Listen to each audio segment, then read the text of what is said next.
Je te salue ce matin encore. Rappelle-toi, hier nous avons vu l'enlèvement numéro 1 et aujourd'hui nous passons à l'enlèvement numéro 2. Juste avant, prions.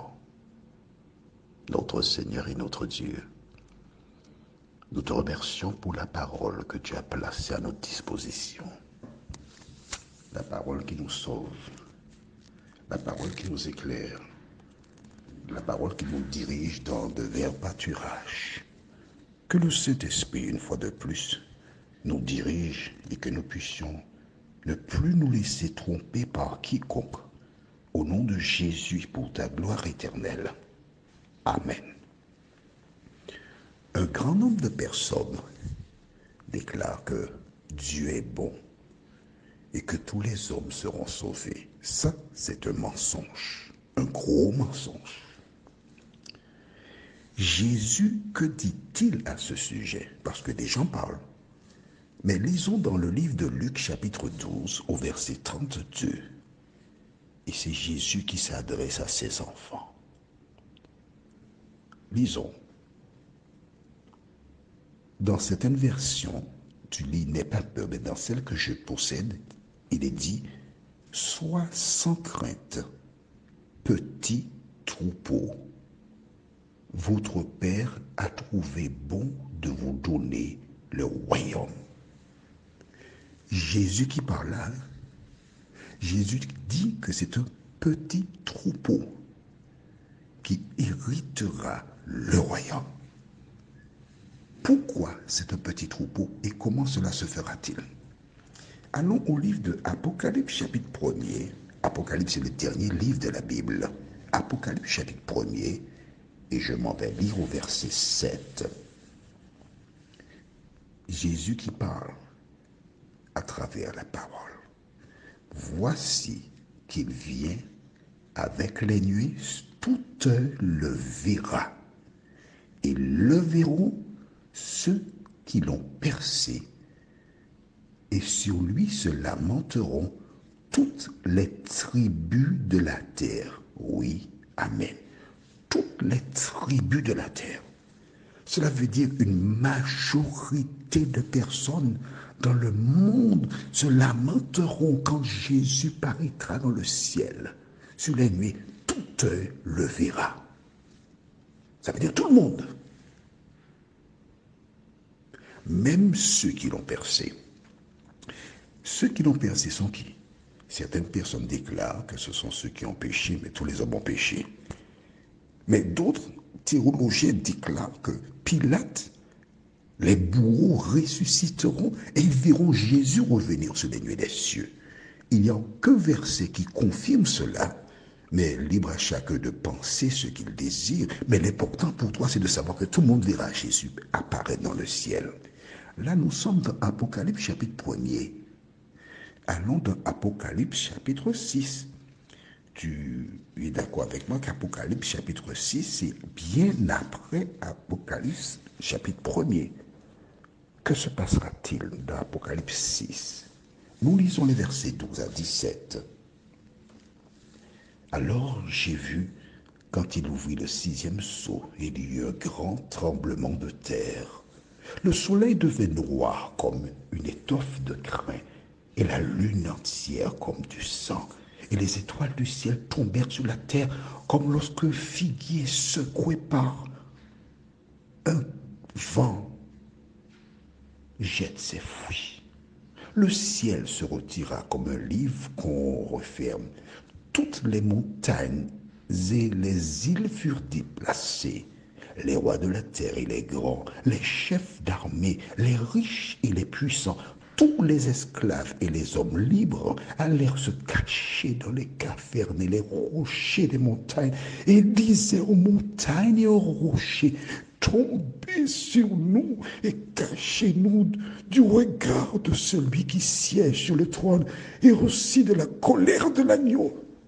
Car il est venu le grand jour de leur colère et qui pourrait tenir? Attention, Jésus revient d'Apocalypse chapitre 1er.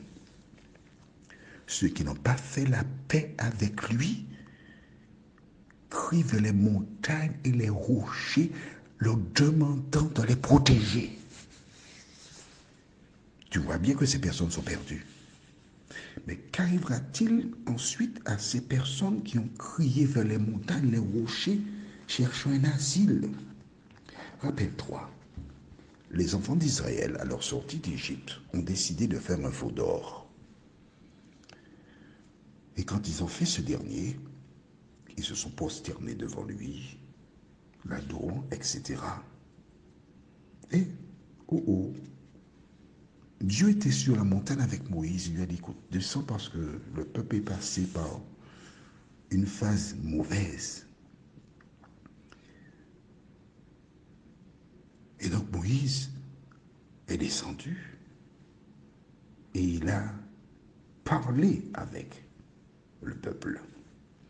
Et nous verrons cela. Je t'en parle maintenant. C'est pour que tu saches que toutes les fois que nous agissons en contradiction avec la parole de Dieu, on est en difficulté. On ne peut pas voir Dieu et vivre. Alors, dans un autre dialogue, Moïse s'adressa à Dieu, lui fit une question que nous trouvons dans Exode chapitre 33, les versets 18 à 20. Moïse dit, « Je t'en prie, laisse-moi contempler ta gloire. » Le Seigneur dit, « Je vais passer devant toi avec toute ma splendeur, et je proclamerai devant toi mon nom qui est le Seigneur. Je fais grâce à qui je veux. Je montre ma tendresse à qui je veux. » Il dit encore, « Tu ne pourras pas voir mon visage, car un être humain ne peut pas me voir et rester en vie. » Voilà. Moïse, qui avait été appelé par Dieu, qui diffusait les messages de Dieu, il ne pouvait pas voir Dieu face à face parce que Dieu lui a dit, l'homme ne peut me voir et vivre. Cela veut dire qu'au retour de Jésus, quand il paraîtra dans le ciel, toutes ces personnes qui le verront apparaître, elles ne pourront pas supporter l'éclat.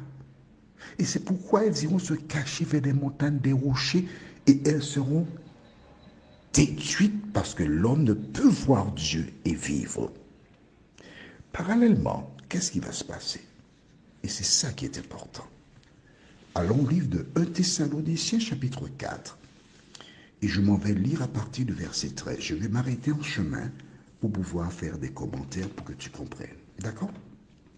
On y va. Frères, nous ne voulons pas vous laisser dans l'ignorance au sujet de ceux qui se sont endormis dans la mort. La Bible déclare donc que la mort est un sommeil.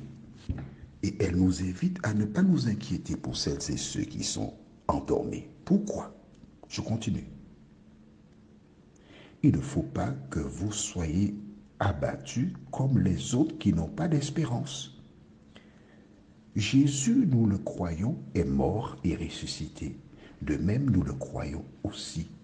Ceux qui se sont endormis, Dieu, par Jésus, les emmènera avec lui. Car, sur la parole du Seigneur, nous nous déclarons ceci. Nous les vivants, nous qui sommes encore là pour la venue du Seigneur, nous ne devancerons pas ceux qui se sont endormis. Au signal donné, à la voix d'un archange, et par la trompette divine, le Seigneur lui-même descendra du ciel, et ceux qui sont morts dans le Christ ressusciteront d'abord. Attention, je voudrais revenir sur la fin du verset 15, enfin le verset 15 tout court, car sur la parole du Seigneur, nous vous déclarons ceci. Nous les vivants, nous qui sommes encore là pour la venue du Seigneur, nous ne devancerons pas ceux qui se sont endormis. Qu'est-ce que ça veut dire? Nous ne devancerons pas. Ça veut dire que nous ne passerons pas avant ceux qui sont morts. Ça veut dire qu'il n'y a pas d'enlèvement, puisque nous ne devancerons pas les morts. As-tu compris ça? Nous ne devancerons pas ceux qui se sont endormis. Il dit exactement ce que Jésus avait dit dans Matthieu 24, rappelle-toi, qui reviendra et à son avènement, les anges rassembleront les personnes des quatre coins. Tu te rappelles? Mais c'est ça. C'est exactement ça. Je continue. Verset 16. Au signal donné par la voix de l'archange et par la trompette divine, le Seigneur lui-même descendra du ciel et ceux qui sont morts dans le Christ ressusciteront d'abord. Attention, ça veut dire que le jugement a déjà eu lieu. Mais oui, la Bible dit les morts en Christ ressusciteront premièrement. Si les morts en Christ ressuscitent premièrement, c'est parce qu'il y a eu un jugement qui a déclaré que ces personnes sont dignes, que ces personnes ont fait la paix avec Dieu. Et parce qu'elles ont fait la paix avec Dieu et qu'elles sont en phase avec lui, elles ressusciteront premièrement. Verset 17. Ensuite, nous les vivants, nous qui serons encore là, nous serons enlevés sur les nuées du ciel en même temps que à la rencontre du Seigneur. Ainsi nous serons pour toujours avec le Seigneur. Amen. La Bible déclare que lorsque le Christ reviendra, la première chose que nous verrons, c'est quoi? Les morts en Christ ressuscités. Une fois qu'ils sont ressuscités, ils sont transformés et ensemble, les saints vivants au retour de Jésus et les morts en Christ ressusciteront et monteront sur des nuées à la rencontre du Seigneur et ainsi nous serons toujours avec le Seigneur. As-tu compris ça? Que le nom de l'Éternel soit béni. Prions. Notre Seigneur, notre Dieu, bien des personnes racontent des histoires, détournent les enfants de Dieu de la saine doctrine. Mais nous avons découvert aujourd'hui qu'au retour de Jésus, les morts en Christ ressuscitent premièrement. Et une fois qu'ils sont ressuscités, tu nous conduis dans le chemin du salut, ensemble enlevés sur des nuées pour vivre pour toujours avec le Seigneur. Merci pour la parole. Merci de nous aider à la lire afin que nul ne puisse nous tromper. Nous t'avons prié au nom de Jésus pour ta gloire éternelle. Amen. Que l'Éternel continue de te bénir. Je te souhaite une bonne journée.